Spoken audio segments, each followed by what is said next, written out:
Warning: the Savage Nation contains adult language, adult content, psychological nudity. Listener discretion is advised.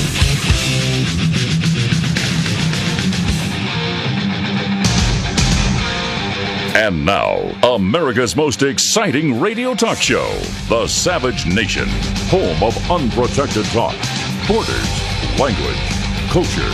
And here he is, Michael Savage. Sky is blue, sun is warm, and the Islamic maniacs are organizing small armies inside America. But please keep playing Theme from a Summer Place. I don't want to upset all of the Democrats out there.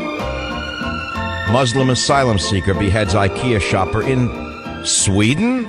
Well, keep playing Theme from a Summer Place, though. There's no war. There are no missing emails. Hillary is just what America needs. Donald Trump is an all-around bad guy because he stands for borders, language, and culture. Keep on popping your soma. It is summertime, you know, so why worry about anything? Keep your head in the sand. Full-blown Islamic insurgency, ISIS organizing small armies inside America. Muslim asylum seeker beheads IKEA shopper in Sweden. And while this is going on, oh, and one other thing, foreign-born population explodes to all-time high in the United States of America. Obama is flooding them in as fast as he can to permanently change the demographics of America so that your children will be living in a foreign nation. But keep playing Theme from a Summer Place. And keep saying that anyone who opposes the nuclear deal with Iran is a fascist. And keep saying that Obama is a great man, anyone who opposes any of his policies is a racist. And keep listening to the somatic music. Now here's a little story for you. Are you paying attention yet? I hope so. Now, this is a little sensitive for me, because when I link the two words together, you're going to say it's racism. But I didn't write it. Hollywood Reporter wrote it. Seth Abramovich wrote it. His headline is, 98 prominent Hollywood Jews back Iran nuclear deal in open letter. Now, he said Hollywood Jews. I know it's forbidden to say so. You cannot say that there are any Jewish people in Hollywood. And you can't imply that Hollywood is run by Jewish people. If you do, you're a racist. But Seth Abramovich, who has a Russian Jewish name, wrote that, not me. And so I looked into the story. It says 98 prominent Hollywood Jews back Iran nuclear deal in open letter. And I gasped. I gasped to see the suicidal nature of these people, some of whom are brilliant at making fantasy. For example, Mad Men creator Matthew Weiner. Brilliant fantasist. So this man has a fantasy that the Iran nuclear deal will prevent nuclear war rather than cause nuclear war. There are some other names you may recognize, such as Norman Lear, the fat slob, who about two weeks ago declared he was a conservative. Right. Mike Medavoy. I think he's a big film producer, isn't he? Let's see some other geniuses in Hollywood who support Barack Obama at all costs. Well, you get the picture. You get the picture. And so here it is, a coalition of 98 prominent members of Los Angeles' Jewish community, most with ties to Hollywood, have signed an open letter supporting the proposed nuclear agreement between Iran, led by the United States. Identifying themselves as American Jewish supporters of Israel in the full-page ad, which appeared today in the LA's Jewish Journal, the group urges Congress to approve the agreement because it is in the best interest of the United States and Israel? No, it's in the best interest of Barack Obama. And so you have to read the ad. And the ad provides an email address for more information. And we're going to look into this for a moment. We have a text of the letter. We have the names of the suicidal Hollywood Jews who signed it. And some of them could buy and sell me. I recognize that. I mean, they're so smart that they can buy and sell a man like me, and therefore I am worthless. Big shots who I've never heard of, Mickey Cantor, Eli Broad, Norman Lear. Actually, I think I can buy and sell them, but that's irrelevant. What's relevant here is that we have a repeat of history from the 1930s. You have Charles Schumer, the most prominent Jewish senator in the United States of America, who is as close to Obama as they come, saying his conscience said he could not sign onto that deal. And so these stooges say that we join Intelligence Committee ranking member Senator Feinstein. Senator Dianne Feinstein is a compromised person from the top to the bottom. and they're citing her as a reason they backed the nuclear deal? I can guarantee you as I sit here, there's some money being made on the Iran nuclear deal. I can guarantee you if we had one investigative reporter in this country, they would follow the money from Iran, the release of the funds, and who in the Senate is voting for it, and whose husbands or wives may be profiting from new business with Iran. I can guarantee it as I sit here. I'd bet my undershirt on that one. And so I want to talk about that. I want to read some of the comments on that. I want to read about some of the other stories that are on michaelsavage.com. And I want to read you some of the other stories that I found posted for you. Muslim let daughter drown rather than have strange men touch her. Bring in more of them. You see, we need to have America transformed from an evil Christian culture to something more sensitive like a Muslim culture. Orlando Airport unveils $250,000 Muslim prayer room. I'm not making it up. Is there a Christian prayer room? I don't know. But there's a Muslim prayer room for those of you who need it at the Orlando Airport in order to make certain that the reflection room where Muslims can pray will be available to them. The decision was made after Emirates Airlines announced it will soon be offering direct flights out of Orlando to Dubai. A majority of the airline's travelers are Muslim. I have nothing against prayer. But the question is, why is the airport building them a prayer room? Is there a synagogue? Is there a Buddhist temple? Is there a Christian church? I don't know. I have no idea. The airport already has a chapel in Terminal A. And why can't they pray in the interdenominational chapel in the near future? Answer, because they consider it treif. They consider anyone else's prayer room dirty. Bring them in. Bring in more of them. They're so tolerant. They're a tolerant people. You all know that. An inconvenient truth. Climate change industry now a $1.5 trillion global business. Well, that's an interesting one. You mean it's all about the money? I had no idea. I had no idea. What I want to do now is look at some of the comments on the article where 98 prominent Hollywood Jews who support Obama at all costs have signed a letter supporting the Iran nuclear deal. As you listen to this soundbite, I want you to hear liberalism is a mental disorder actually acted out right in front of your ears. What you're about to hear indicates a psychosis, a full-blown psychosis on the part of Hollywood, especially Hollywood Jews who have no idea what they are doing. Listen carefully. I love playing Frisbee with my sons. I love the sound of the waves on the Pacific at sunrise. I love curling up with a good book. I love to see my grandkids smile. But if Congress sabotages the nuclear deal with Iran, We could be denied the very moments that make our lives worth living. What? Why? dude, because we'd be dead. Super dead. Like totally fried by a major nuclear bomb dead. I won't be able to play Frisbee with my sons because there won't even Can be you a believe Frisbee. you're listening to this? The Frisbee will be melted. We will be melted. Or worse. Toasted? Yes, Natasha, but most people think toast is delicious. This would not Liberalism be is that a kind of mental toast. disorder. It'd be like Exhibit a really A. dark, unpleasant cloud of death toast. Whoa, whoa, whoa. Whoa! We're not actually worried about Iran dropping a nuclear weapon on the United States. Holy sh**.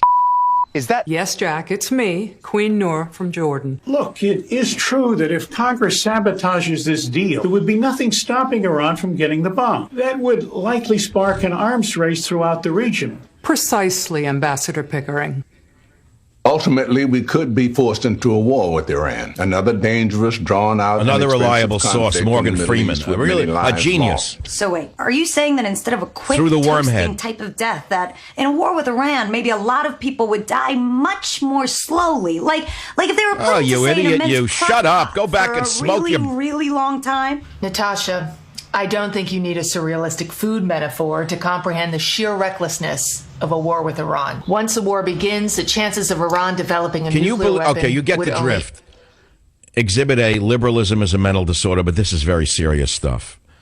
This is beyond anything I would have imagined Hollywood would be capable of. The exact opposite. They twisted the truth backwards.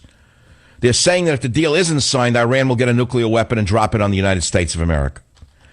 But the exact opposite is true, according to everyone, including a very prominent American Jewish individual named Gee, Charles Schumer.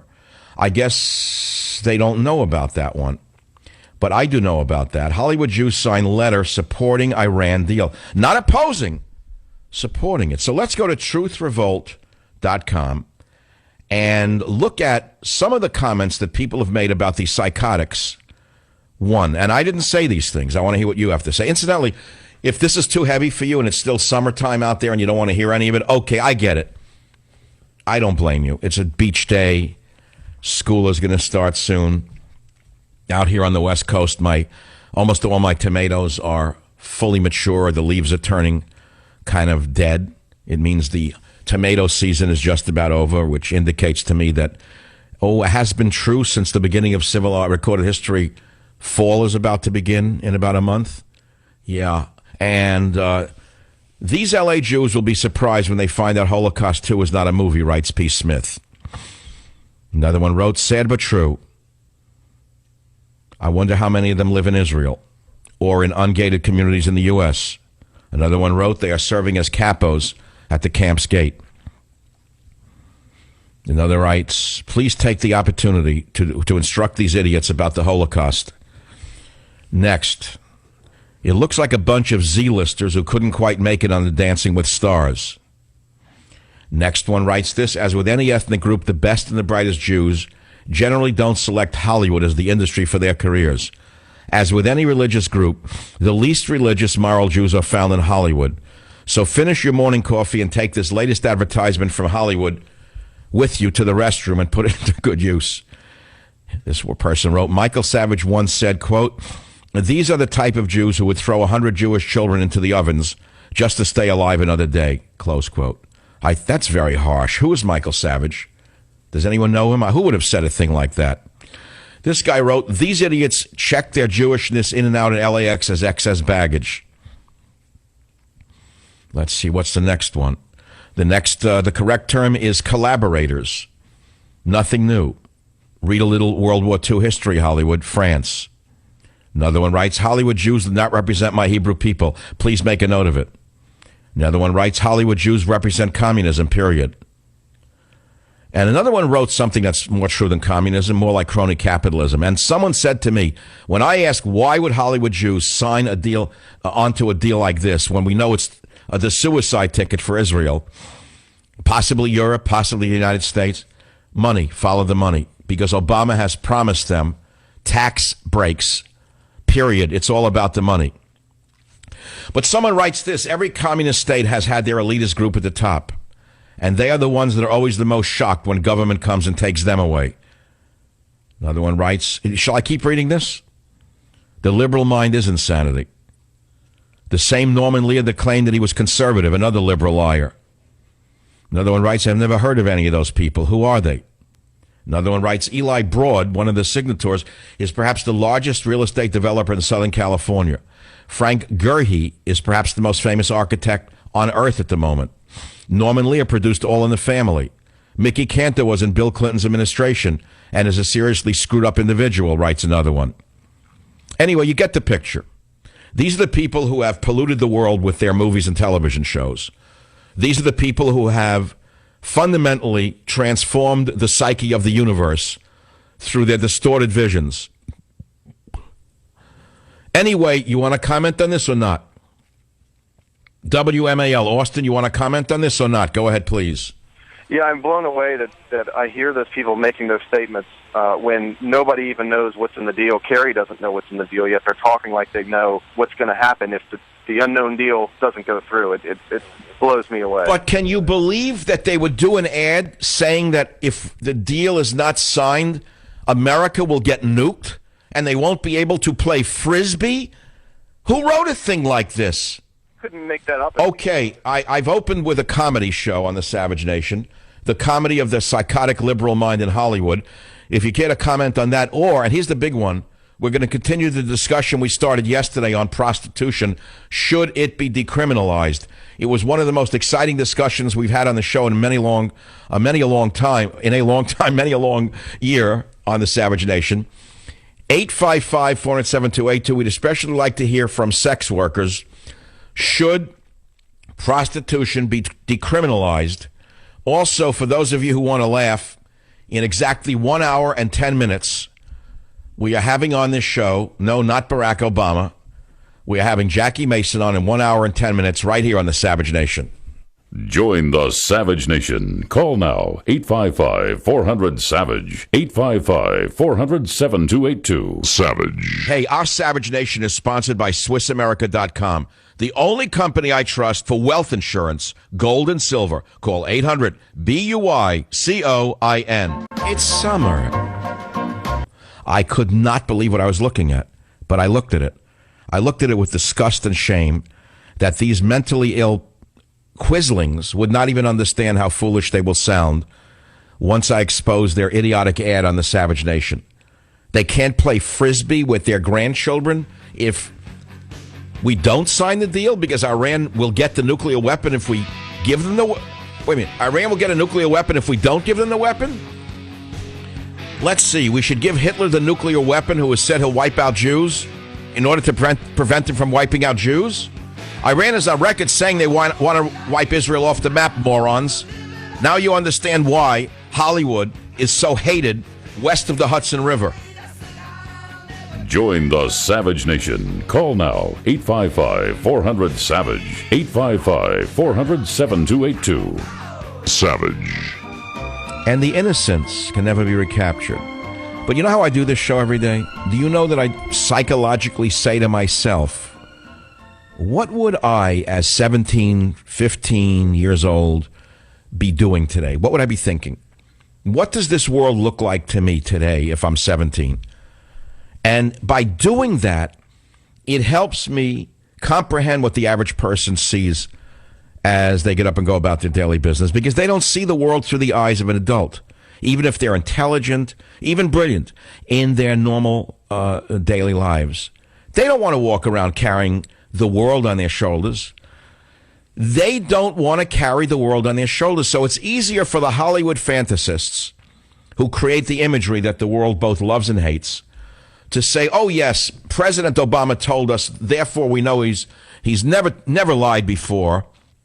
We know what's in the agreement because he told us it's going to eliminate Iran getting a nuclear weapon. They don't know that Schumer said no, and they sign on to the deal. And so I say, how crazy can this get? Here's some other news. Sharpton blames police for all black riots over the last 50 years. And Microsoft still pays him his salary. Can you believe this? Microsoft NBC still pays this shyster street radical a salary to keep him off the streets. Now, you know I was not a fan of John Kasich. Remember I told you John Kasich, genius. After the debates. I was never impressed with him. Kasich wants illegals to stay. End of story. I was right again. Rand Paul, who I call Curly, who's finished. He's in less than a fiver, below 5%, attacked Donald Trump because he realizes that he was trumped by Trump, and that's the end of the story. Goodbye, Rand Paul. Goodbye, Rand. Why don't you just go into the ophthalmology business with your father and leave us alone already? Obama administration warns states against defunding Planned Parenthood. What else? If the government gives Planned Parenthood $500 million a year in federal grants, and a good portion of that money flows back to Democrats through donations, why wouldn't the most corrupt administration in Argentina's history not warn states to not defund Planned Parenthood? By the way, at 1:30 Pacific, 4:30 Eastern, I do have Jackie Mason on. I haven't had Jackie on the show, I would say, in 10 years, more than 10 years. But I heard him on the Aaron Klein show. It was so funny. I can't wait to ask him what he thinks about Hollywood Jews backing the Iran nuclear deal. Only he can take what they've said and twist it around to what they actually think, because I can't even understand what they're thinking. He probably can. And he will be with us. Oh, yes, indeedy. I forgot to tell you something. There's some good news that would indicate something's going on. What's the big topic right now? Legalizing prostitution, pros and cons. I did this yesterday in the last hour and a half. I got callers that I never heard from before, guys particularly who said that prostitution has ruined their lives because they've engaged in it all their lives. I couldn't believe some of the callers. Like a guy from Florida, WFTL, remember that caller? He was amazing. And I heard from stations that rarely call, because What it comes down to is the old adage from ancient Rome by the historians. They don't care about what's going on around the world. The average person does care, but they have nothing to say about it. Hillary emails, you know that's going to come to nothing. You're getting all excited. I told you yesterday it'll come to nothing. I told you it's going to be covered up by the Obamas. I told you it's all a scam. And I hope I'm wrong. Okay, I hope I'm wrong. I'm wrong like everyone else occasionally. I hope I'm wrong on that one.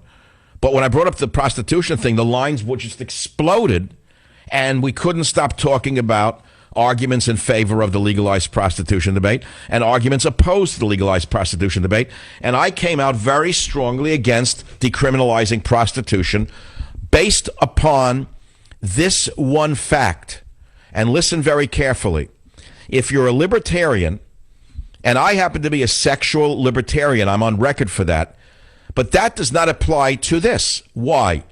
Because when a society legalizes prostitution and it becomes readily available, the people who seek out such things are going to want a bigger and bigger kick. They're not going to find it very exciting to make a selection from adult women if it's readily available. It's too vanilla for them. So they're going to go to the racketeers, the gangsters, the sex traders who bring in these women and say, whisper, whisper, I'll pay X more. I want someone younger. And how much younger? Well, why don't you go to Cambodia and see where they're having 8-year-old girls taken out of these villages and turned into prostitutes? Because that's what's going to happen. It's happened in Thailand. It's happened in Cambodia. It's a nightmare. Once you legalize a vice like this, children get sucked into the vortex. So be very cautious where your libertarian thinking leads you. I thought I'd bring that. That's my opinion. And I'm willing to accept your opinions because I think it will make for an exciting conversation. And talk radio is about conversation. Converse. That means to keep the verses flowing. You get it? So if you want to trade verses with me, the phone number is 855-407-2882. I have some good news for you. I went on to my own website, Michael Savage. Did you see the new picture of me, the new green suit, green shirt, and the brownish green hat? I bought a new suit for the picture. And it's for my new book, Government Zero, which will be out in October. You're not going to believe what I'm about to tell you. I only posted this book yesterday. It was number 49,000 before it was posted. Pre-order Michael Savage's upcoming book, Government Zero, buy now. But here's why you bought it. Limited first printing will be sold out. Get your copy now. I asked my publisher, I said, this is an interesting publishing fact that you don't know about. Way back when I started publishing books in 1972 with Earth Medicine, there was an interesting thing that went on in the publishing world, which is that when they did a first printing, fine. Then they would go to a second printing. If a book was a big seller, and you'd see first printing, 25,000, second printing, 55,000, third printing, 85,000, if it was a real bestseller. You know how it would keep rolling, the big ones. So I said to the publisher, I said, Kate, is there no way to let people know that there's a first printing? Do they still do that, or is that each printing is the same? She said, no, it's not the same. She said that a first printing has a 1 after the number on the book, and that makes it a collectible. I said, I have to tell my audience now that because many people want it. It's my last big nonfiction book. That's my commitment right now. And so I did that yesterday. The book went up to a number. This is in one day, without promotion, not available. 106 on less than 100, number 106. I don't know where it is. I don't really know, but it's exciting. I think everyone understands what this is going to mean. It's the most important book of our generation. Government Zero, no borders, no language, no culture. And if you go to Amazon, you will see that I'm telling you the absolute truth. Here it is. I cannot believe it. Number 18 in books, politics, overnight. It was number 12,000 yesterday. Number 18 already? In one day? Yes, because my loyalists will probably want to own this book as part of the books they bought over all the years. And I'm not going to read all the books I've written. They're numerous. They're near 28, 30 different books. And I love the cover. I like the picture of the nation in my hand. Government Zero. Who could come up with that but yours truly? I look good. Okay, so let's go on to the callers on legalizing prostitution, the celebrities who are in favor of giving Hitler with a headscarf a nuclear weapon. Kurt on WBAP. Welcome to the Savage Nation. What's your topic? Thanks, Doc. Yeah, these Hollywood celebrities, they are reprehensible. They know these people that stare up at the screen in the movie theaters have malleable minds. They know that they're quislings, and they're going to respect them for what they said. For instance, Jack Black. Jack Black will never get played in this house again. I used to think he was a pretty funny guy. And you know what, Norman Lear? Turns out Archie Bunker was right, and you were wrong. Look at Mike. look. Yes, the characters he created were quite an extension of his own mind, and he was actually fighting with the smarter part of his brain by creating Meathead. That's right. Look at Meathead. In other words, Meathead was actually the real Norman Lear's brain. Meathead was the beginning of what we have now in all our universities and our government. We got all those meatheads running around, and now we got all these problems. Everybody's thinking, how in the heck did that happen? Well, we put a bunch of meatheads in charge. So thank you, Norman Lear, for enlightening us, you big dope. See, that man didn't get mad. It's summertime, and he understands not to get angry. Male dancer. Oh, this is good. Rob on WABC. Thank you for calling. What is it that you're saying on which topic? Michael, about the legalization of prostitution. I was a dancer. Rob, I'm sorry. I didn't catch it. Talk a little slower. You're breaking up. Sorry about that. I was a dancer for 2 years as I was going through med school, actually, the whole stereotypical thing. And I would actually say it's better to legalize it for the safety of the people involved in the industry, because oftentimes your tips might get withheld if the boss is running short for the month. Or let me see if I understand. You were a male dancer while working your way through medical school, so you're a doctor now? I'm almost a doctor. I'm in residency right now. All right. No, it's interesting. So you were a male dancer in what, a male club or a female club? Well, on my second point, actually talking about the stuff where you said if you legalize it, people are going to go for the more extreme stuff. I would actually be offered extra money if I wanted to do a party for gay men as opposed to dancing for women. So this stuff does happen even in legalized industries right now, which would be dancing. So wait, but you're an adult, and you were an adult while you were a male dancer. I mean, as you were dancing. But don't you think that this would tend to suck children into the web? I think the allure of easy money could suck the children into it, and that's why I think if you regulate it and you have very strict penalties for it, that would help protect the workers who are already involved. But Rob, listen, you're a guy who's really closer to this than I am. Look what's happened in Thailand and Cambodia. The poor country people are selling 8-year-old girls into prostitution. No, and this is where And by the way, there are severe penalties in Cambodia against child prostitution. It's banned by the United Nations, but you and I both know that there are government officials who are so corrupt they would sell an infant into prostitution if they could get $1 out of it. You know that, and I know that. Correct. So what kind of medicine are you going to practice? Something to do with the prostate or what? No, neurology, actually. I'm joking. You know, it's neurology happens to be one of the most fascinating subjects to me. I study neurology journals all the time because I'm so interested in what goes on in the nervous system. And does a neurologist do surgery? Oh, no, that would be a neurosurgeon. That would be a different field. Interesting. So the neurologist would look at things such as strokes, that type of thing? He would, but a stroke could also be part of the cardiovascular system. So you would probably go to a general practitioner first, and then he would refer you to a specialist based on... So why would a man so educated as you listen to this show? Is it because you're waiting for me to have a stroke on air because of the pressure I put on myself, and you think I'm one of the people who belong in Ripley's Believe It or Not? What attracts you to this show, Rob? Because you're an unusual caller. You're an unusual caller in an unusual profession. You're a male dancer who's about to be a doctor, a neurologist, no less, and you love the show. Why? Oh, I'm a conservative. I agree with you on about 95%. A conservative male stripper! I got to make money somehow, Michael. I mean... Hey, what's the difference? If it's legal and the people are over age, what's the difference? Well, sure, of course. This is all based on consent. I mean, I wasn't trafficked into being a male dancer. It was my choice. Stop it. Now you're pulling my leg. No, that's a dangerous word, trafficked. So, Rob, how did you get into male dancing? That's an interesting thing. I mean, what does a medical student do other than, what do they do to work on the side to make money? I think this is more common amongst women that I do know some of my... Oh, so women in medical school are strippers.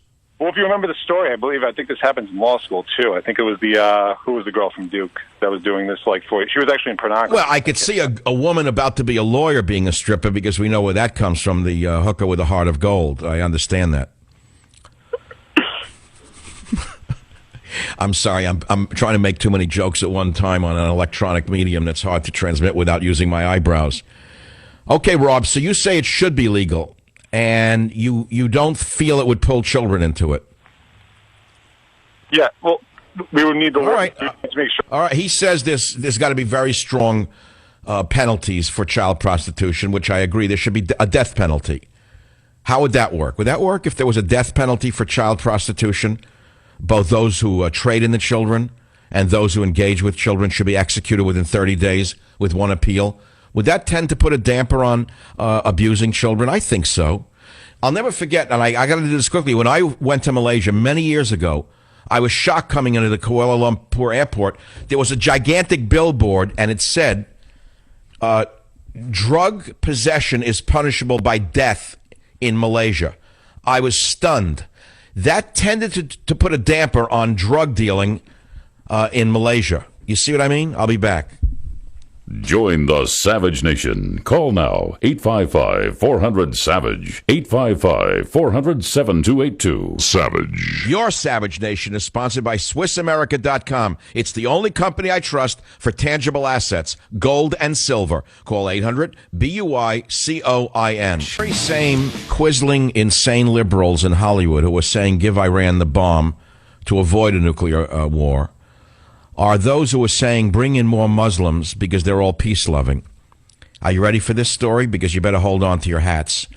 Muslim asylum seeker beheads IKEA shopper in Sweden. Go ahead, change the dial. It's just a right-winger talking.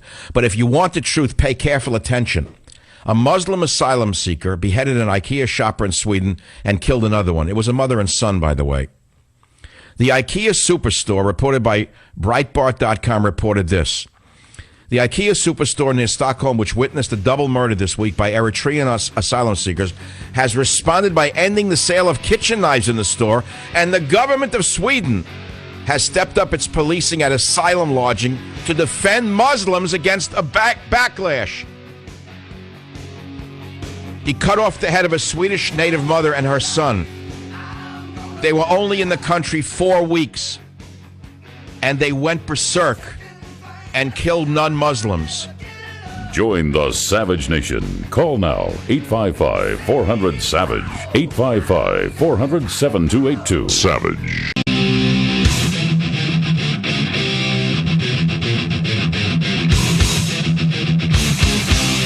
Warning. The Savage Nation contains adult language, adult content, psychological nudity. Listener discretion is advised.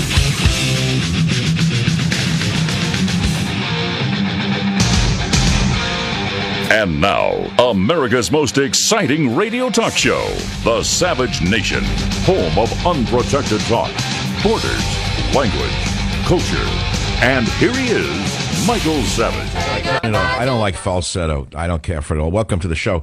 I'd rather hear a Percy Faith's theme from A Summer Place. So when I hear this song, it harkens back to an innocent time for me, an innocent time for America. And now we live in anything but innocent times. We live in a time when the government itself has turned on the people. We live in a time when the government is flooding America with illegal aliens who are alien to our way of life.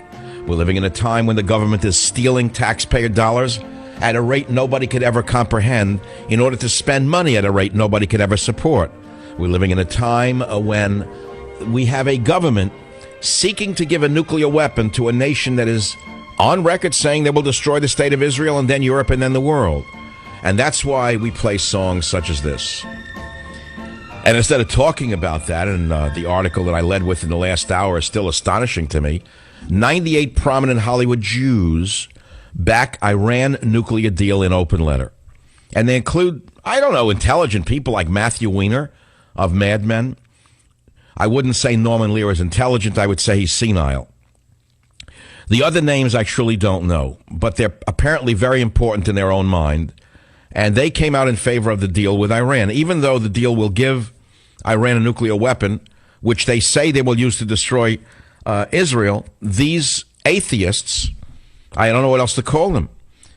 I made up an acronym, JINOs, Jews in name only. It didn't really stick. Maybe it applies. I've heard the phrase fallen Catholic, a lapsed Catholic. Lapsed Catholic. I've had Catholic people say that they're lapsed Catholics. I kind of find that amusing. But Jews like this are linos, which is sad. But that's not what people want to talk about. You want to talk about should prostitution be legalized, pro and con. That's what you really want to talk about. And 855-407-28. I received an email from a friend in New York City who said this: Savage, under de Blasio, the mayor, there has been an explosion of brothels in and around Wall Street.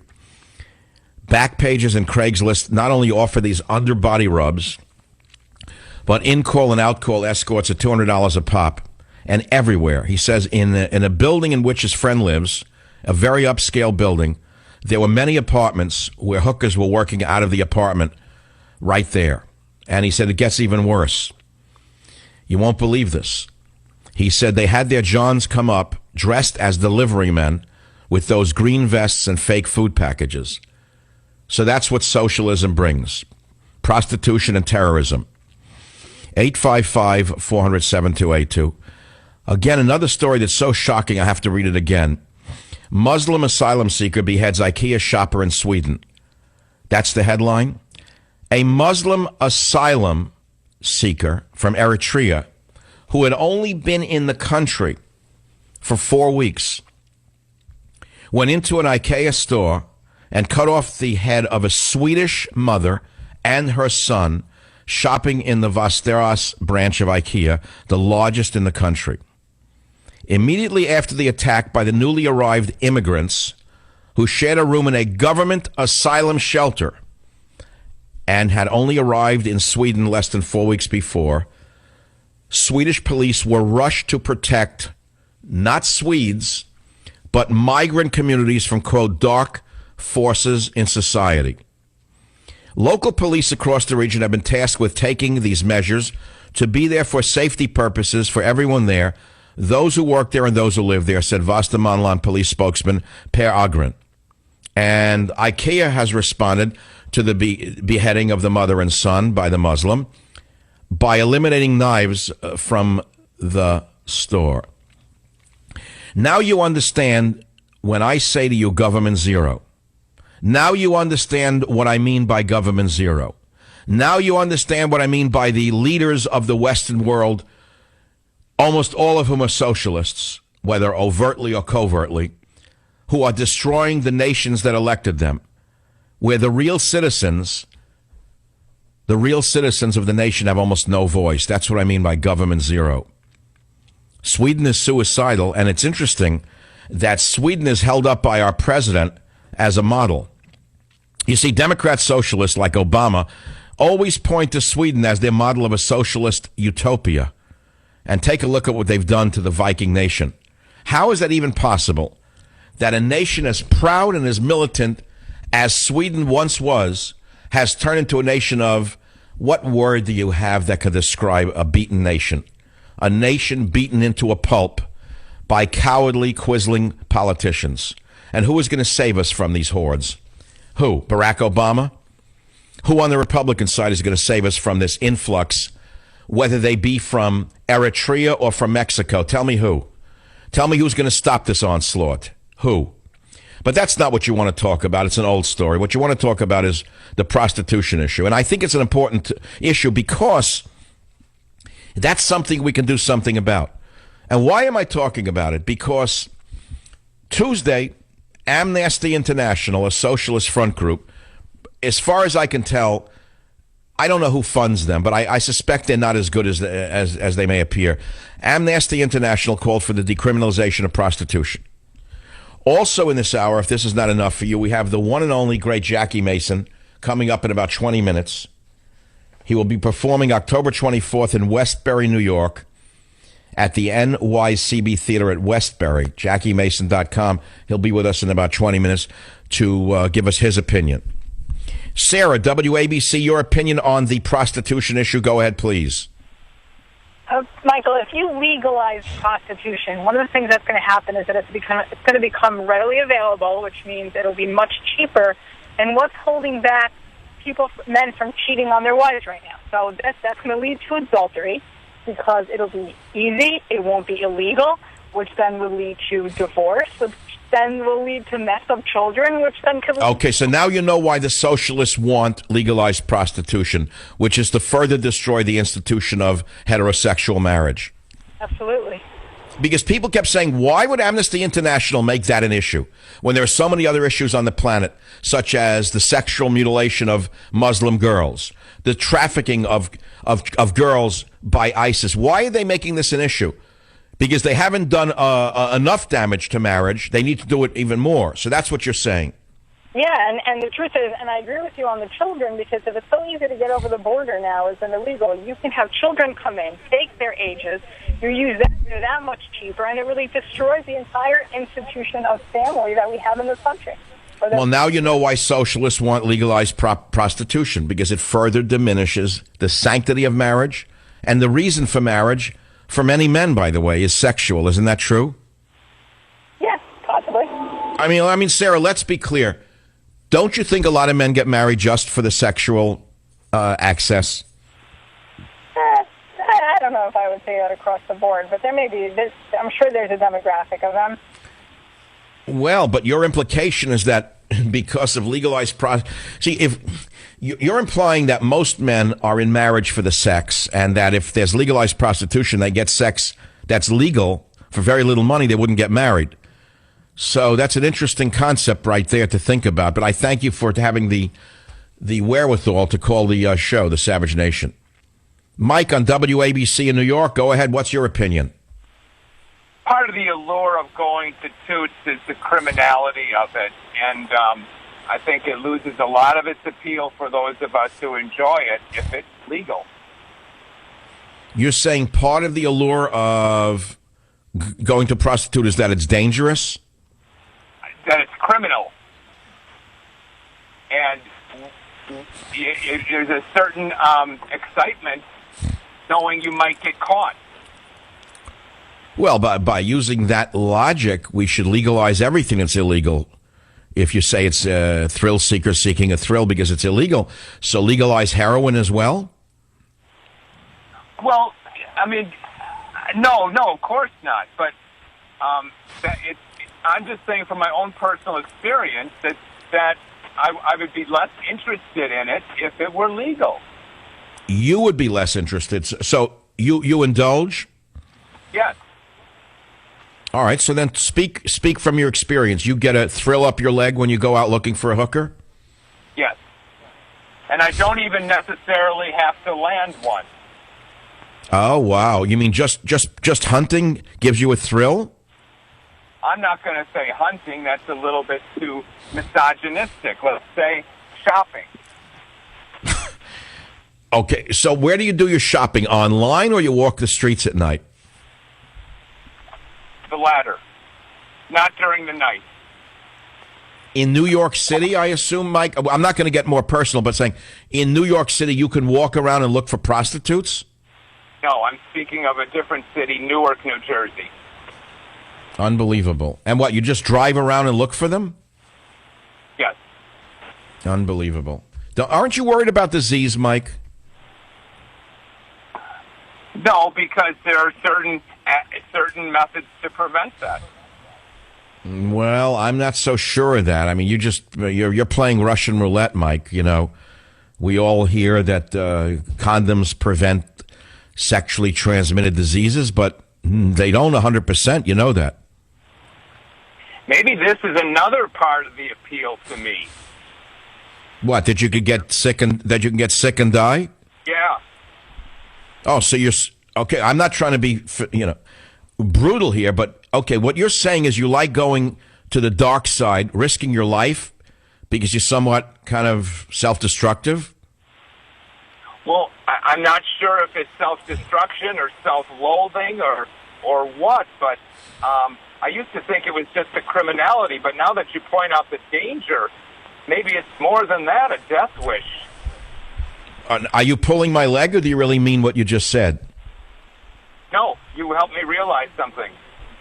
Well, let's go down the list of potential diseases you can pick up from a hooker in the streets of Newark that you may not be aware of. And let's start with the little things like scabies, bed bugs, lice. Did you ever think about that? You're making me a little bit peevish. Can we stop? All right. Well, or maybe you should think about it. I mean, because there are diseases that are not readily thought of as sexually transmitted, but they are, and they're dermatological in that case. I hope that you don't find this question offensive. Are you in a relationship, or are you married? I have to go. All the best. Oh, thank you. Okay, you see what just happened? You see, this was an interesting call, and I don't want to capitalize on human pain, but here was a man calling a national talk show to have allegedly an intellectual discussion about legalization of prostitution or not. And before long, did you see what happened? It became personal, and he learned something. By speaking about it, he was actually having what you would call here a confessional. This is a confessional moment on the Savage Nation. He confessed that he was married. He seeks hookers in Newark. He didn't think about diseases, and he got very nervous just now.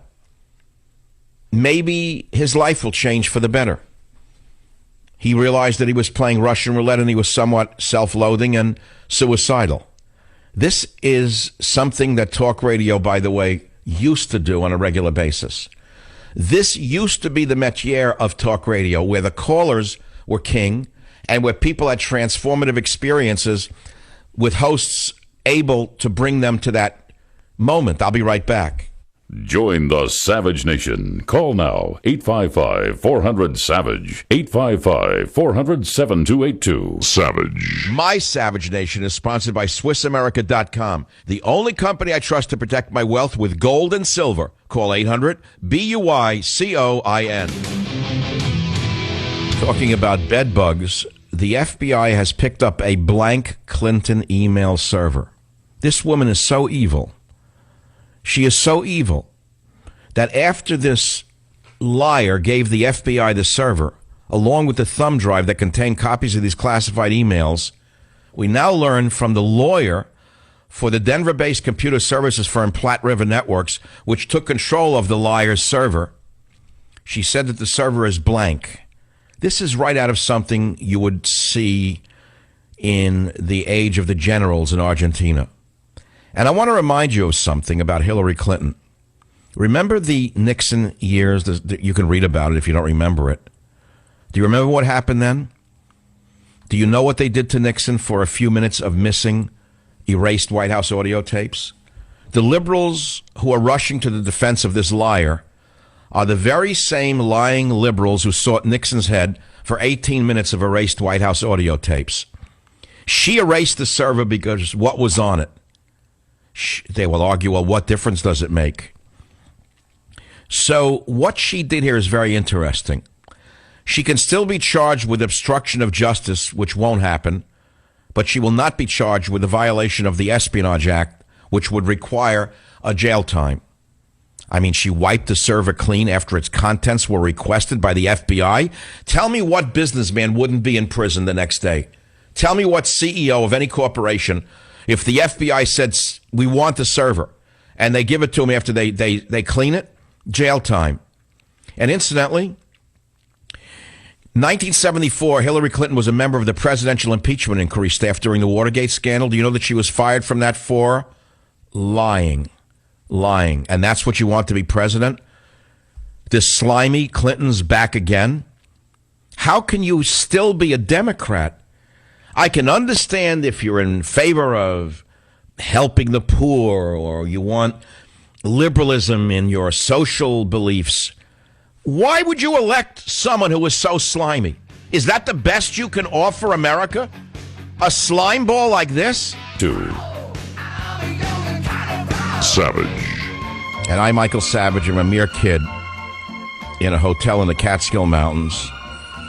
And on stage there appears a young comedian with a lot of black hair. And the owner of the hotel is an ex-boxer, a pugilist. Of course, the people didn't understand that he was the greatest satirist of our time. And they fired him the next day. And I remember him very well. He doesn't remember me, but he's with us right now. Jackie Mason, welcome to the Savage Nation. Jackie, a real honor to have you on the show. Thank you. It's a pleasure, my friend. Jackie, I'm eating my kishkas out over a story I read this morning. 98 prominent Hollywood Jews back the Iran nuclear deal in an open letter. How can you deal with this? I'm not surprised. The Hollywood crowd is always on the wrong side of every issue. They're always so super liberals, and they always support anything that's said by anybody who's liberal. If they hear a liberal voice, they don't know what he said. They're not sure. They never read a paper. They're basically a mob of ignorant people. They're just egomaniacs who spend their whole life standing in front of a mirror. If you talk to them anything but themselves, they never heard about it. They never saw it, but have an opinion on it. And they have it, and then they become furious because they hear that the conservatives or the Republicans are on this side, and all they know is that they're on the other side. They don't know why. They don't know what the subject is. You could bet your life that all these people who just signed this don't know what they signed. They didn't even have a piece of paper in front of them. All they know is which side is the president on, and they know that's it. Liberals. So Jackie, they sign a letter saying give Iran the bomb so they can kill Jews, and they're Jewish members of Hollywood. Are they crazy? Do you know that when they take a poll in Hollywood of the opinions of the actors, by far the biggest percentage of them are not even in favor of Israel against the Arabs. They're on the Palestinian side of the issue. It's hard to believe. It's unimaginable. When you tell this to people, do you know the Democrats, the Democratic Party membership? You remember at the convention when they mentioned the idea of Jerusalem should belong to Israel, that Jerusalem should be an Israeli city? Yes, I do remember what happened. Yes, the Democrats voted against it. They started booing it. They started booing the country. The Hollywood crowd hates Israel. You would think Israel is a Nazi organization because they hate Israel more than the Nazis. They hate Israel more than they hated Hitler. So here's another one for you, Jackie.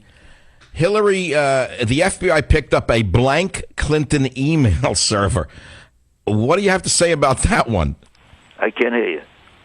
What did you say? Okay, the FBI picked up Hillary Clinton's email server, and guess what, Jackie? It was blank. It was blank. Right. What do you think about that? She doesn't say they picked it up. She says she gave it to them. She gave it to them because they were there with there were 12 FBI men standing in front of her, and they said, "Where is it?" So she says, "I gave it to them." You would think she came to their house and she purposely surprised them with it. You would think she volunteered it. You would think she did them a personal favor to make sure they have more evidence, so she decided to help them out. It turns out they were standing in front of them, 12 FBI men with their guns in their faces. You know what's going to happen? The Clinton machine is very powerful in this country. She and her husband could get away with anything. I won't be surprised if the FBI winds up in jail. That's probably for breaking the law, for breaking the law. For disturbing her because they came into the house now with the Whaley. They said. Yeah, no, that's true. I didn't think of it that way. They did disturb her. She's in the middle of a very important campaign. You would never, Jackie, Jackie, you don't remember me. This is very funny. You were on my show many years ago, 12, 15 years ago. And I once saw you backstage in Las Vegas with a group. You were very friendly, but I reminded you then that I was a kid at the Riverview Hotel in South Fallsburg, New York. That was one of the first hotels you ever appeared in. Do you ever remember those nights, those early days? Sure, I remember those days very well. Those days I went from one hotel to the other every day. I did the same thing that Hillary does, but taking a different position every day from one to the other. Do you know that Hillary has been in almost every position on every issue 20 different times within an hour and a half? She has a foreign policy that's about 15 minutes. Then she hears that Sanders is coming. Bernie Sanders has a different position, so she moves to his position. Then she hears that Elizabeth Warren has another position, so she turns to that position. She turns left, turns right, turns left again, depending on who the opposition is and where it's coming from. If Elizabeth Warren went further left, she'd follow her all the way down off a cliff, because she has to make sure she outdoes Elizabeth Warren. Then she finds out that Bernie Sanders is going in the opposite direction. All of a sudden, she's on that side. She's been turning and twisting. She's getting dizzy from being from so many positions every 15 minutes. This Yenta has no conscience and no policy. She has no policy. The only policy is to run from the police. The police is her policy. Jackie, let me ask you something. You and I both come from New York. You're a little older than I am, but we know the type of Jewish communist that Bernie Sanders is. Lifetime member of the radical socialist group since he's a child. How can this man attract such attention in a nation like this when he's such a schlemiel? I'm not at all surprised that he's attracting that much attention. It's all an anti-Hillary vote. People are so nauseous from her with her different positions on every issue every 15 minutes. She's such a floundering, preposterous character that they want anybody but her. They can't find anybody, so they saw a guy with a big mouth screaming, and they said, thank God, at least there's somebody there. And they'll follow him any place just to get away from her. All right. Oh, no, that explains why. I mean, unto himself, the man is not that appealing. He looks like a typical 1930s ILGW socialist screaming on a soapbox in Union Square. That's right. He sounds ridiculous. He sounds preposterous, but they don't care. They don't care as long as they hear another voice coming from someplace. It could come from a sanitarium, and they'd go there. They'd go any place to get away from her. Okay, here's a tough one for you. Jackie, I happen to favor Donald Trump. Maybe I'm stepping into a quicksand with you. What do you think about Donald's candidacy? I think Donald Trump is a phenomenon. It's an unbelievably brilliant thing that's happening, because they talk about people tapping in. You hear the word tapping in, you think you're going to a vaudeville show.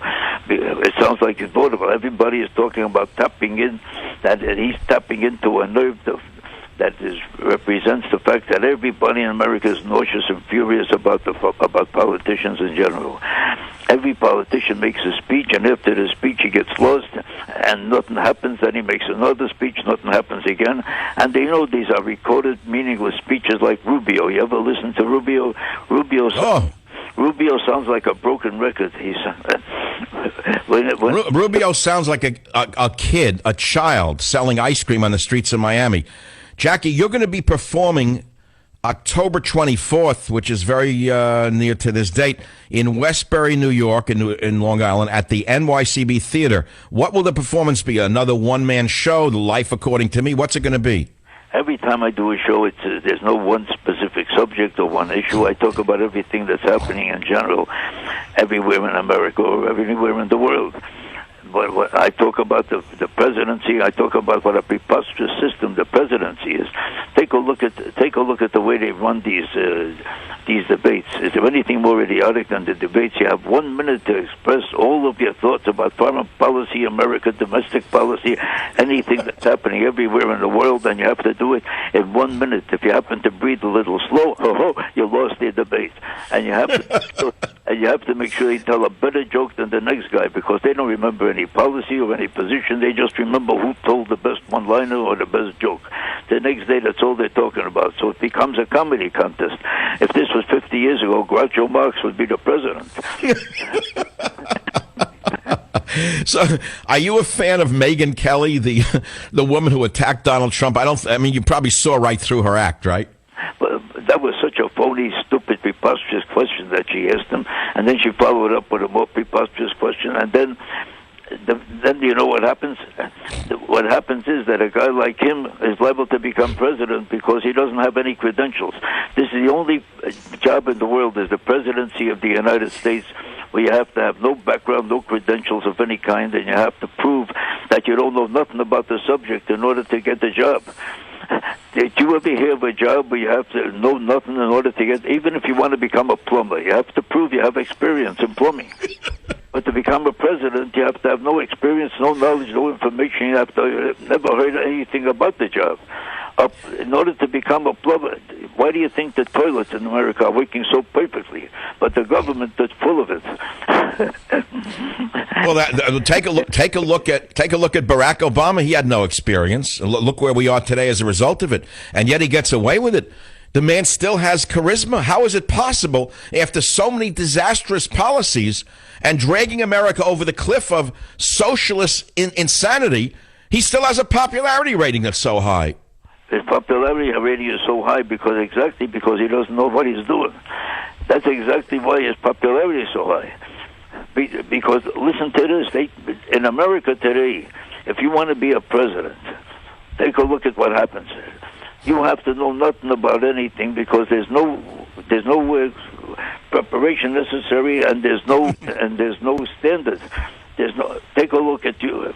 They protect you from a bad haircut in this country. If you want to become a barber, you have to pass a test.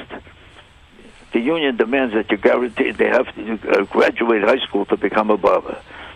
Did you know that you have to graduate high school? There's a standard to become a barber, but there's no test to become a president. They protect you in this country from a bad haircut.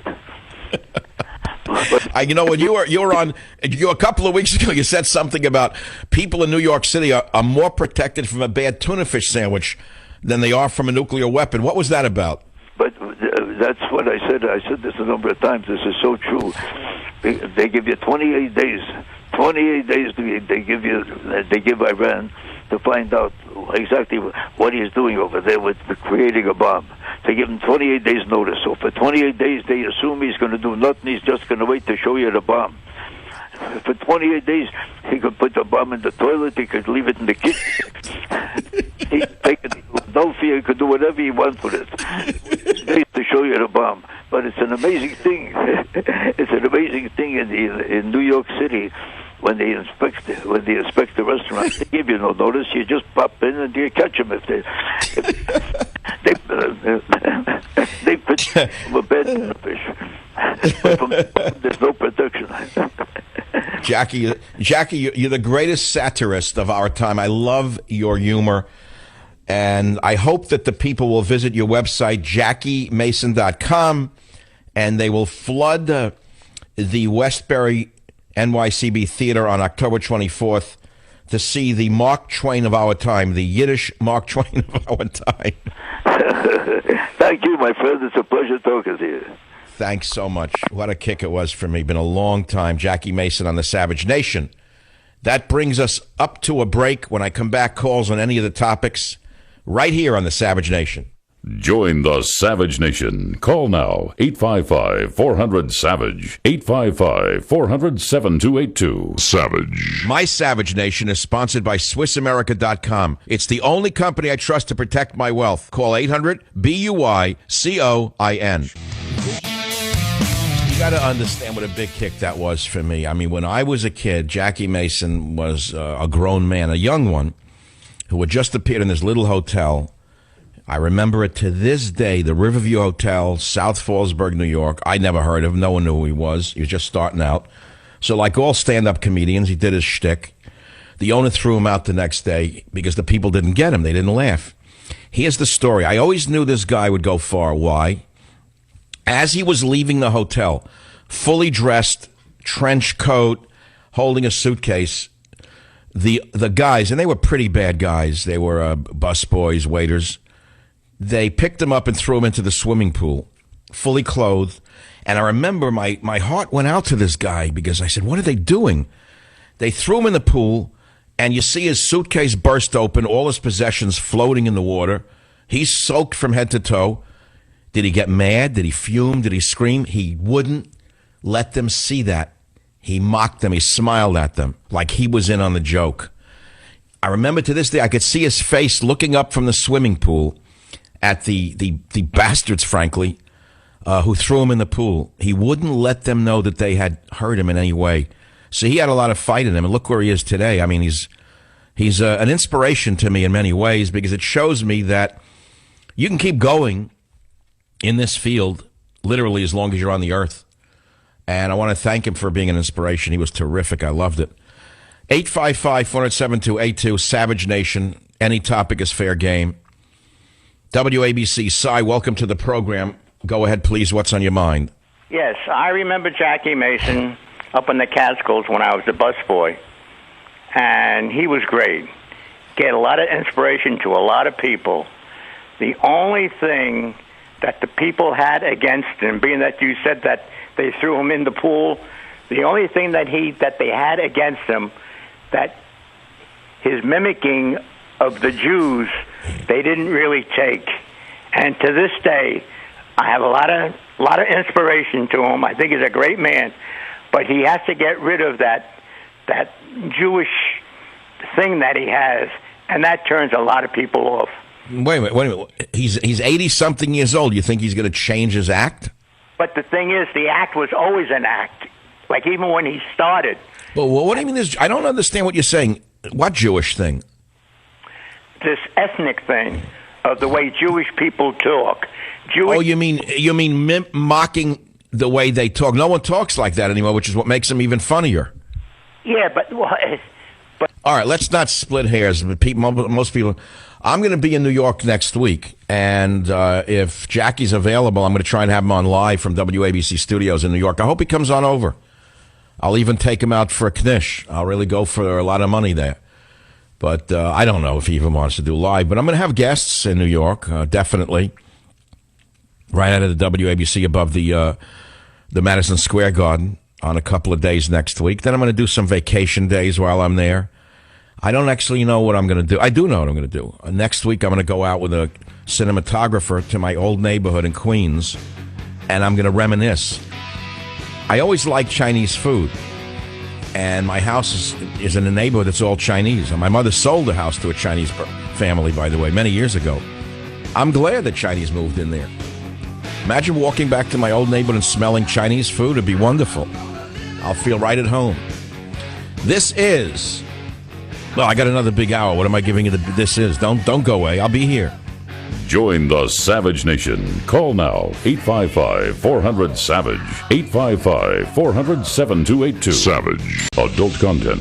Psychological nudity. Listener discretion is advised.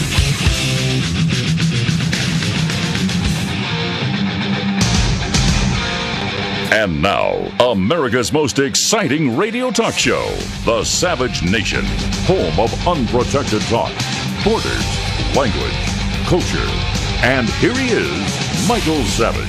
Oh, the New York is very good. New York. It's a big thrill for me. I'm a hermit. I live in San Francisco. I keep to myself. And taking off on next week on a broadcast out of New York City, WABC. It's a big deal. I haven't done it since last August.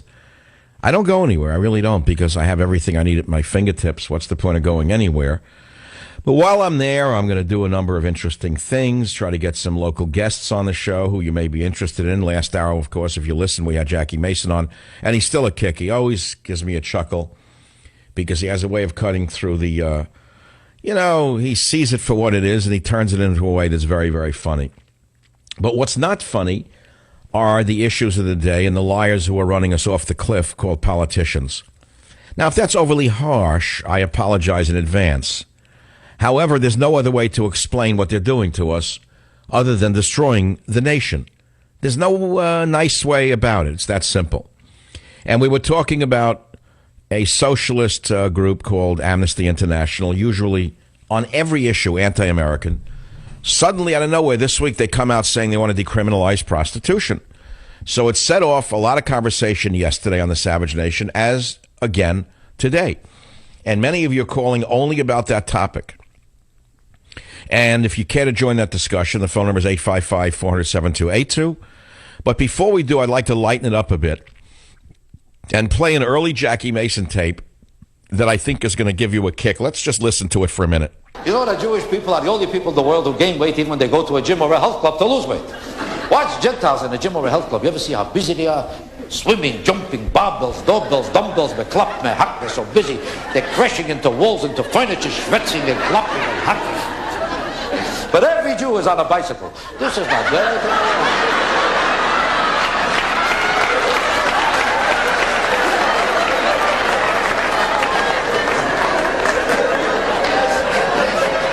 The proof is, if you take a look at any Jew, his chest is collapsing, but his legs are blowing up from the bottom. Everything I'm telling you is the truth. Why do you think you never see a Jew in a bar? You never see a Jew in a bar. I don't mean a real pickup joint where lowlifes run around picking up girls like this man. I'm talking about decent people in a real bar where there's real drinking going on. You'll never see a Jew there. Never. Unless he got lost looking for a piece of cake and a cup of Because a Jew is not comfortable in a bar. They're not comfortable there. Just like a Gentile is not too comfortable in a restaurant.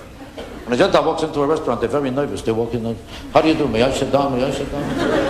How long should I wait? 9 years? Why not? 9 years is okay. You ever see how a Jew walks into a restaurant like a partner? Hello!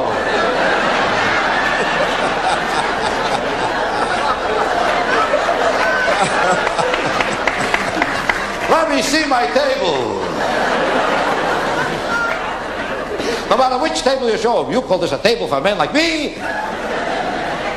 I don't sit so close to a wall, so far from a window. My wife don't like to face this way, I don't like to face that way, we don't like to face this way. Why is there so many people in this section? They could be moved over here. The Gentiles ate 4 meals already, the Jews are picking furniture. Let me see.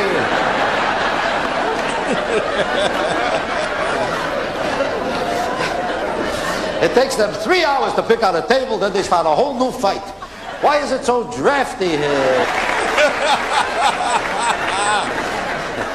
You ever see Gentiles online at a restaurant? If you don't serve them for 12 years, they'll never complain before them. They didn't come in before he came down. He sat down before he got up. He walked out before he came forth. I'll sue that bastard, that son of a... And meanwhile, the Gentiles are sleeping in his people. All right, that's enough. It's very funny. I needed a laugh. It's just, it is summertime. I figured maybe you want to laugh along with me. I love his humor. And it was a pleasure to have him on the show to talk about Hillary Clinton's blank email server and the 98 Hollywood Jews who signed an ad to give Iran the nuclear weapons so they can kill Jews. It's unbelievable to me, the insanity going on in the world. And sometimes only humor can save us from the mayhem. The mayhem is just out of control. 855-407-282. You know the topics. Let's see what you have to say about it. WBAP in Dallas. Matthew, what's your topic? Go ahead, please. Savage, I love Gentile jokes. Okay, I get it. That's funny. No, really. I mean, it's great to hear a conservative voice coming from an entertainment icon like Jackie. Especially from a Jewish guy from New York who you would assume is a liberal, which he is not. Yeah, he's not. And I bet he's not signing up anytime too soon to have his daughters become, or his granddaughters become prostitutes through Amnesty International. He knows that. Okay, so you want to talk about the legal prostitution story. Go ahead. Yeah. I was just going to say, prostitution is an erosion of the soul. Talk to any woman out there who's been forced to do that, to make a living or put food on the table. Talk to any man who's desperate enough to go and use that service. And you're going to be talking about depraved individuals. People who are... Okay, I agree with you, but I want to state a point. I have read where certain prostitutes have said, what's the difference between my selling my body and a wife who doesn't really care for her husband sleeping with him for the benefits that she is accruing or gaining by doing so? Isn't that a form of prostitution? You know, how do you know what's in that truly in that woman's heart? If she is married out of convenience or for the money, that's sad and that's tragic, and I wouldn't wish that on anyone, man or woman. But she's not actually out taking cash from various people, spreading diseases, like you said earlier, continuing that lifestyle, not trying to better herself or the world around her. All right, that's a fairly good argument. Just on the issue of, if you want to make it as hygienic as an issue as you can, just on the issue of disease spread, I would think people would be a little crazy to engage in this, don't you? People would have to be nuts to do it, but in a way, they are nuts by going out and doing that. I mean, yeah, but look, let's be clear. It's been going on a long time. It's been said that prostitution is the world's oldest profession. I would disagree. I would say it was. It would be politicians, or the political world would be the world's oldest profession. I would say prostitutes came second, and the politicians came first. But I don't want to split hairs with you. I thank you for the call. It was very clever. 855-472-82. WABC. John, issue of prostitution. What's your opinion? Yes, my opinion is it's wrong, it's illegal, and I'm against it. And at one time, I aided and abetted prostitution, but I was an escort driver for about 2 years here in the New York City area, and I saw firsthand what it does to people. And what did you see? You obviously were a livery driver who took them to their clients, so to speak. Yes, most of these girls from different walks of life were drug addicts. They were mothers. They were students. They were people from all walks of life doing this for money. They're obviously for money. And I just saw a downside of it. But here in New York... Hey, John, as you drove the girls home from a night of hooking, so to speak, selling their bodies for cash, what did you see? What did I see? In them, did they look deflated, depressed? Did they look like elated? Did they have a good time? What did they look like? No, they didn't look like they had a good time. They looked deflated, depressed. And the boss said you can't look at them as humans. They're not humans. Oof. And, oh, boy. Yeah. So do you feel personally guilty and ashamed that you were involved in it? Is that what I'm hearing? Well, I did, but I stopped it because it got too sleazy. And it got really sleazy when I had a girl in my car. She calls her mother up as if she's calling from work, and she's telling her mother that she had 2 tricks for the night. And the mother knew exactly what she was doing. Okay, and then I realized that I can't do this anymore. You mean it was so depraved? Is that it? It's very depraved. Okay, and there's a lot of girls doing it.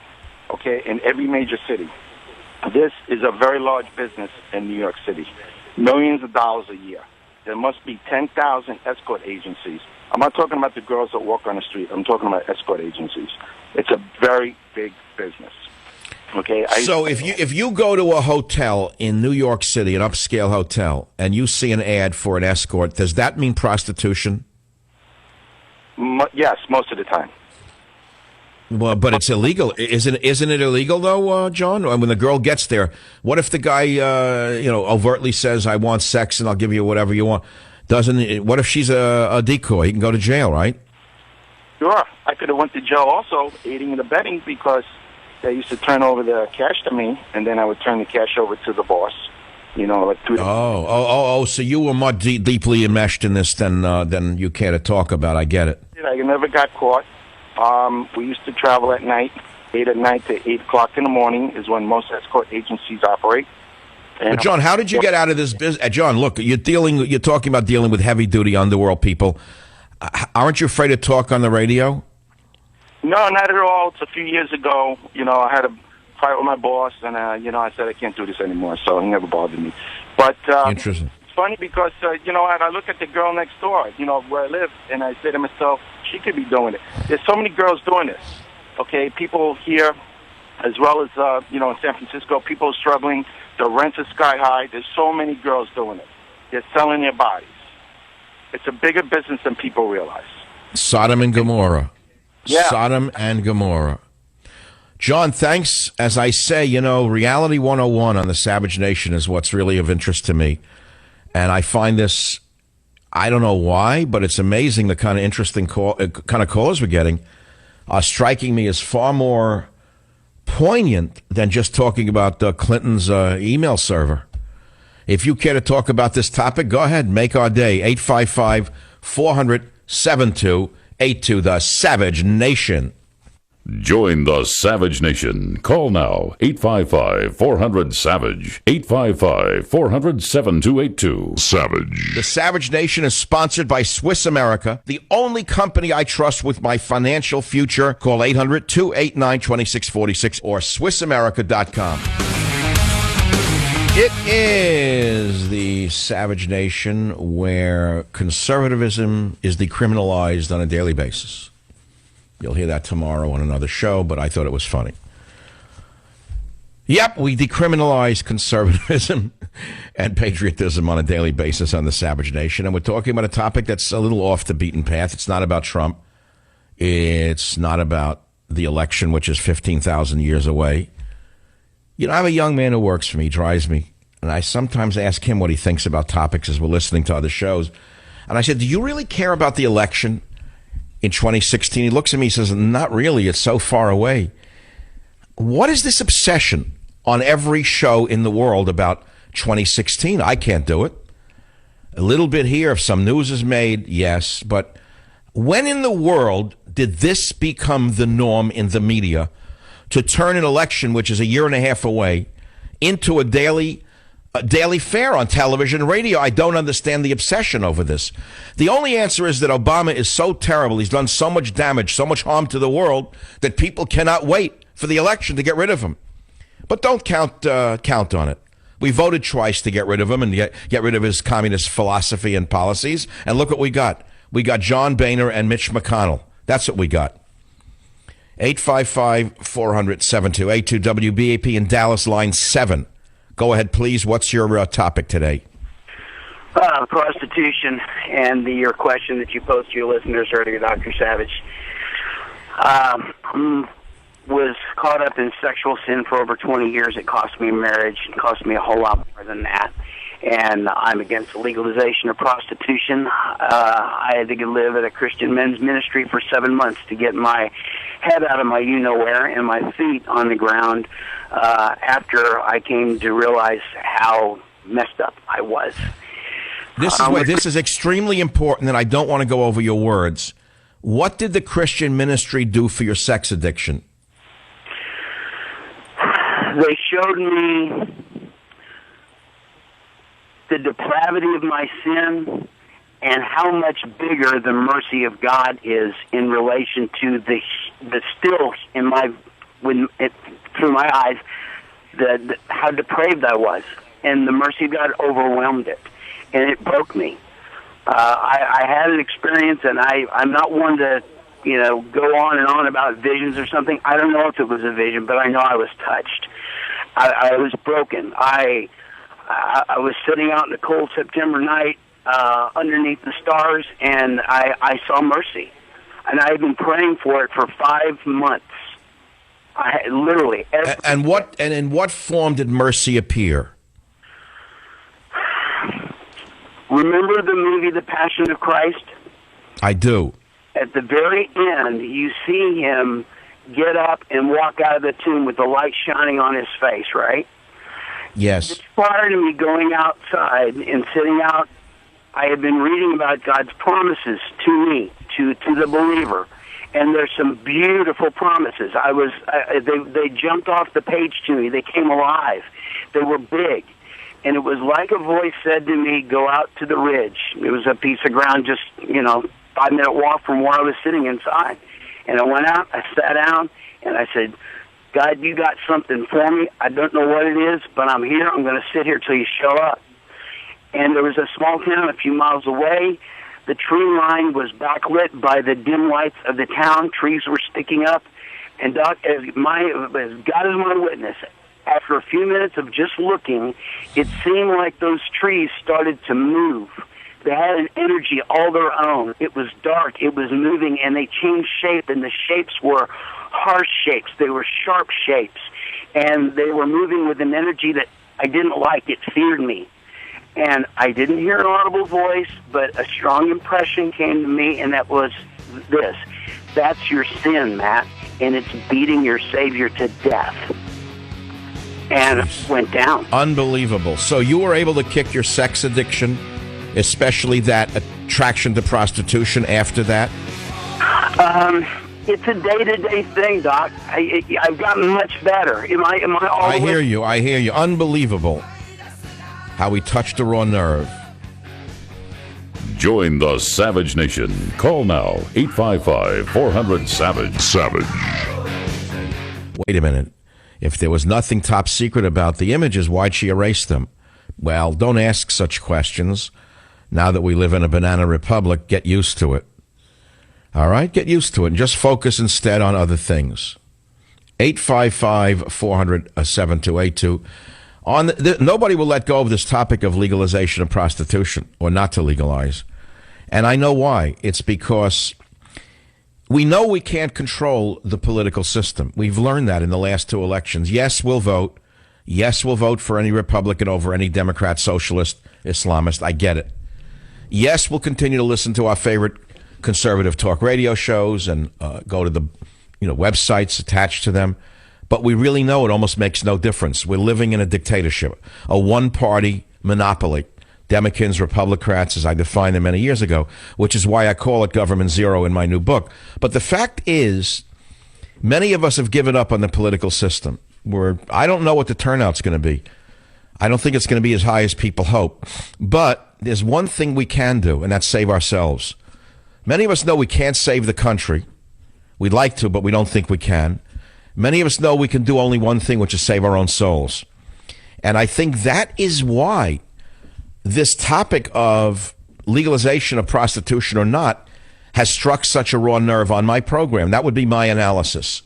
At the end of the day, people know that they can only save themselves for sure. They don't know about saving the country. But they know one thing. If they stop their bad behavior, they might just be able to save their own souls. And I think that's why we're getting such a reaction to this. And about 6 months ago, I moved in this direction of lifestyle questions, you remember? And then I did the open mic on lifestyle questions. I may do that again. I may do it for the rest of the summer because I find it to be, for me, refreshing. It's something I'm good at. And as I told you when I was a kid trying to decide what to be, you know how kids try things on, and a doctor would come in the house and he'd say to me, "What are you studying in school?" And I would say, "I'm going to be a psychiatrist." I really didn't even know what it meant. And the doctor, who was at that time doctors at my socioeconomic level were role models. Never forget that. They were highly educated. They were usually far more intelligent than most people. And this young doctor said to me, "Why would you want to listen to people's problems for your entire life?" Well, that was the end of my psychiatric career. And here I am, in a way, being a combination entertainer, social worker, and psychiatrist on the Savage Nation. When you think about it, what do you think we really do on radio? We do a combination of things. And I don't think we should forget that this is a 10-ring circus. And I'm not going to just sit in the ring of politics because it bores the life out of me. There's only so much I can take of it. And so I want to stick to this issue. I found it exciting yesterday, and I was able to sleep better last night because I felt that my show was fun again. In the old way, when I say fun, I don't mean listening to people's tragedies makes it fun. It was, what's the word I'm looking for? Exciting, lifted me up. I was interested in the show. I didn't feel that I was just going to die if I talked one more minute about Hillary Clinton. You know, I can't take it. So if I can't take it, you can't take it. Let's take a call. Josh, KSFO, San Francisco. Go ahead on the Savage Nation. What's on your mind? I grew up and my mom was a prostitute my whole life, you know, and I'm just totally against it because I've seen what it does firsthand. You know. Well, I don't want to drag you through the mud of your memory, but obviously it wrecked you in some ways, right? Oh, of course. You know, I mean, like I grew up with no respect for women, you know, and you know, I mean, luckily I was saved, and you know, I've gained some morals, you know, but you were saved by Christianity, I take it. Yeah. It was a horrible life. Now, Josh, obviously your mother was poor. What, did you grow up in an SRO hotel here in San Francisco? No, I kind of grew up in Sacramento, you know, and we lived from hotel to hotel, or if we even had a place to stay, you know. And that's awful. Now, did you have to? What, did she ask you to leave the room? I don't want to get too detailed here. If we were in a place with 2 rooms, I would just go in the other room, you know, as I got older. But when I was younger, she would have, like, other girls around with her, and they would take turns taking us out to, like, wherever, go for a walk or whatever, you know. Oh my God, it's heartbreaking. Yeah, it wasn't great, you know. So, I mean, and she was on drugs, and that had a lot to do with it. You know, she ended up dying of an overdose of heroin. You know, so. Wow, and you let's say you survived that. What else can we say? I mean, you survived that life. Yeah, I survived it and came out pretty good, I think, you know. So. Well, you're strong enough. You're strong enough to call a national talk radio show and expose what went on in your life without cracking up, and do it in quite a literal, beautiful way. I mean, you did a beautiful job just now, Josh. I want to thank you for sharing that tragedy, frankly, with us on the Savage Nation. Thanks for listening and thanks for calling. Unbelievable to me. Unbelievable to me. KSFO Online. Al, welcome. You're on the Savage Nation. What's the topic? Dr. Savage, you've been my psychiatrist for 15 years or more. I started listening to you in Detroit and was really drawn to what you had to say, the truth that you bring up, the fundamental truths, the references of the Bible, and so on. And well, Al, wait a minute. Wait, before you go on, I've been your psychiatrist for 15 years. Can you give me your home address so I can send you my bill? I owe you everything. You've been wonderful, and I think that's why people are drawn to you is that you speak of the truth, you reference the Bible, and for me, I was a businessman that was traveling around the world and seeking out the seediest places so that I could try to fill a deep hole in my heart. I'd fill it with booze and other things, and eventually would end up with women, and it really was just tearing me apart as I was trying to do good things for others, and then I was trying to fill my own voids that I had, and eventually it nearly tore me apart in my marriage and my children, and it was Christ. Did you hold on, Al? Did you get caught? Honestly, did you get caught by your wife, or did you get in trouble with the law? I could have many times, but I'd say the hand of God steered me out of those situations. I don't know if my wife could have handled it. She doesn't listen, so I'm safe here. But in other words, she's a liberal, so you feel safe to call the show. No, she's conservative, a fine woman, and I owe her everything. Her loyalty, her old school trust.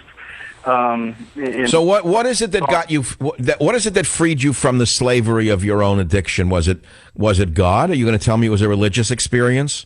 Yes, it was. I just really got the old phrase sick and tired of being sick and tired. I was fat. I was drunk all the time. I was just searching out really bad things, and I nearly got arrested with firearms and alcohol, and I mean it was a really bad scene, and I didn't, and it was that near miss that woke me up, and I quit drinking, I quit smoking, I lost my job, I quit working, and then I was able to.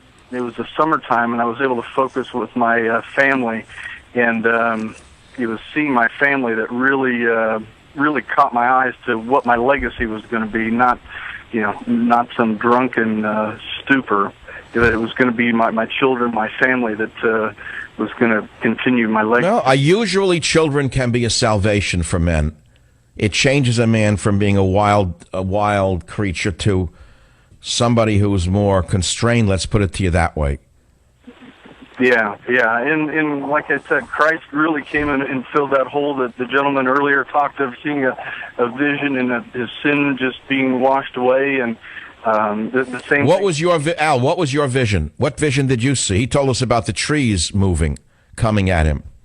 I can't say that I had anything that vivid. It was just the guilt and the release of.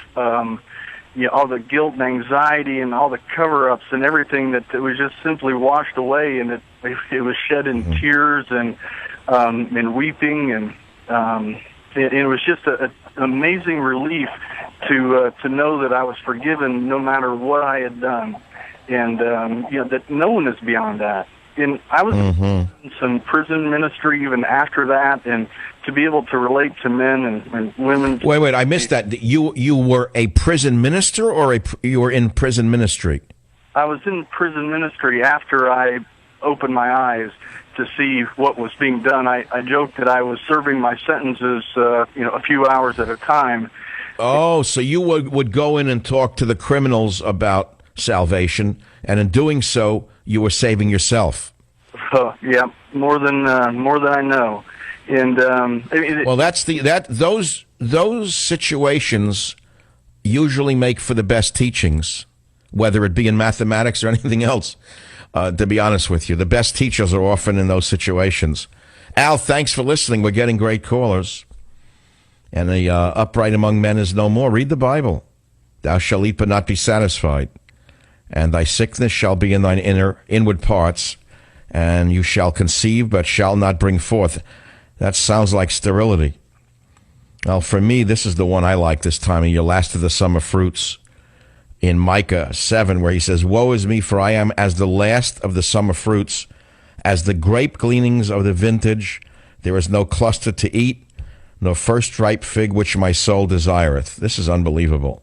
The godly man is perished out of the earth, and the upright among men is no more. They all lie in wait for blood. Amen to that. They hunt every man his brother with a net. Their hands are upon that which is evil to do it diligently. The prince asks, and the judge is ready for a reward. And the great man, he uttereth the evil desire of his soul, and so they weave it together. The best of them is as a briar. The most upright is worse than a thorn hedge. This is pretty good stuff. Put not your confidence in a familiar friend. Keep the doors of thy mouth from her that lieth in thy bosom. For the son dishonoreth the father, the daughter riseth up against her mother, the daughter-in-law against her mother-in-law. A man's enemies are the men of his own house. So if you think that the social discord and the familial discord that has become so prevalent in our society is new, I'm afraid to tell you it's as old as the Bible itself. This is the Savage Nation. I'll be right back. Join the Savage Nation. Call now, 855-400-SAVAGE, 855-400-7282. Savage. Hey, our Savage Nation is sponsored by SwissAmerica.com, the only company I trust for wealth insurance, gold and silver. Call 800-BUICOIN. Welcome back to the Savage Nation. Look, this show is an addiction to a very hardcore audience, and has been for a number of years. I don't know what the numbers are. People, they say this number listens, that number a million. No one really knows. But at the base of it, there's a hardcore audience for every one of these shows in radio. Each one of us has our own specific following, and then there's an overlap. And I know many of you who are what I would call the hardcore savagette listenership usually listen for more than an hour a day, and you listen as often as you can. And you know me from many, many years ago, and you know that this is the type of show that I made my reputation with. It was never really reading the news and then talking about politics. Anyone can do that. It's easy. It's Talk Radio 101. Everyone can sound smart reading someone else's article. Radio is hard when you go outside of the websites. But I began in radio before there was a website. Do you know that? And I've got to tell you something. I'm the only one in radio who grew up listening to radio because I was born before television. It's hard to say. I'm not going to complain about it. A fact can't be changed. I grew up listening to radio, not to television, so I have a natural ear for what it is to listen to a radio show where you have to use your mind. Television can be tremendous. I love television. But you're more of a vegetable watching television because you don't have to really use your imagination, in that the imaginary people from Hollywood create the images for you. So what's there to imagine? You can only put yourself into their pictures. With radio, you have to make your own pictures. And I also speak pictographically, for those of you who understand what I'm saying. I don't know how I do it, but my words create pictures for you, which is why it's easy listening. And so the picture today is quite clear. And I've enjoyed the show thus far. We have time for a couple of additional callers. Blake on WBOB Radio. Welcome to the Savage Nation. Blake, what's your topic? Michael, thank you very much. My topic is very simple. What you do inside your house and what you do in the private ultimately comes out in public. There's no separation of the two. Meaning? Well, if you think about the references to the whitewashed coffins, where our hearts are, where our minds are, ultimately will be reflected in our actions and our words and our deeds. Yeah, okay, but there are not always consequences to that. FBI picked up blank Clinton email server.